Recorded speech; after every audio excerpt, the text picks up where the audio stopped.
পথশ্রী প্রকল্পে পালসা এলাকায় ফিতে কেটে এবং নারকেল ফাটিয়ে ঢালাই রাস্তায় নির্মাণ কাজের উদ্বোধন পঞ্চায়েত সমিতির সভাপতি সহ সভাপতির অন্যান্যদের। কেশপাত গ্রাম পঞ্চায়েতের অন্তর্গত পলসা গ্রামের সেনাপতির বাড়ি থেকে মধু সামন্তের বাড়ি ভাই শশাঙ্ক চৌধুরীর বাড়ি পর্যন্ত ঢালাই রাস্তার নির্মাণ কাজের শুভ উদ্বোধন হলো। পথশ্রী প্রকল্পের আওতাধীন এই 1 কিলোমিটার রাস্তার আনুমানিক ব্যয় বরাদ্দ 58,61,850 টাকা। কাকলি এন্টারপ্রাইজ নির্মাণ সংস্থা এই রাস্তাটি নির্মাণের দায়িত্ব পায়।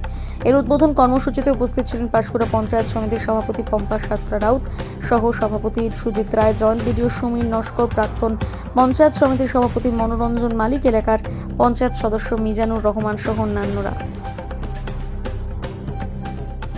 আজকের মূলত কোন রাস্তা এবং কতটা রাস্তা, কত টাকা বরাদ্দ?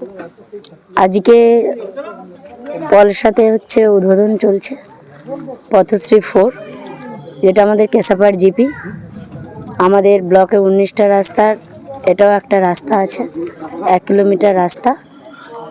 এটা মানুষের খুব সুবিধাই হবে পলসা থেকে পিতপুর যাওয়ার জন্য বা কেশাপাড় যাওয়ার জন্য যে রাস্তা, সে রাস্তা আজ দীর্ঘদিন মানুষ অপেক্ষা করে সেই রাস্তা হতে চলছে। সত্যি মানুষ খুব উপকৃত এবং আনন্দিত।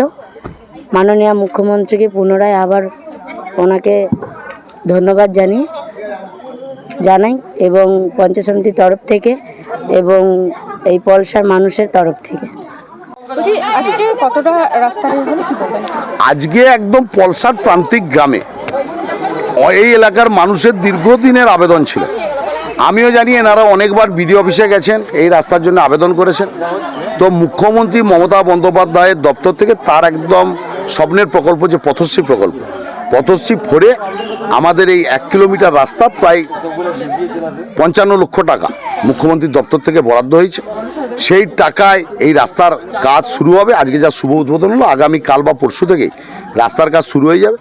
গ্রামের মানুষের কাছে আমরা আবেদন করেছি যে এই রাস্তা তাদের রাস্তা, এই রাস্তা যেমন গুণগত মান তারা দেখে নেবে, এই রাস্তাতে সঠিকভাবে হয় তারা সর্বত সহযোগিতা করবে।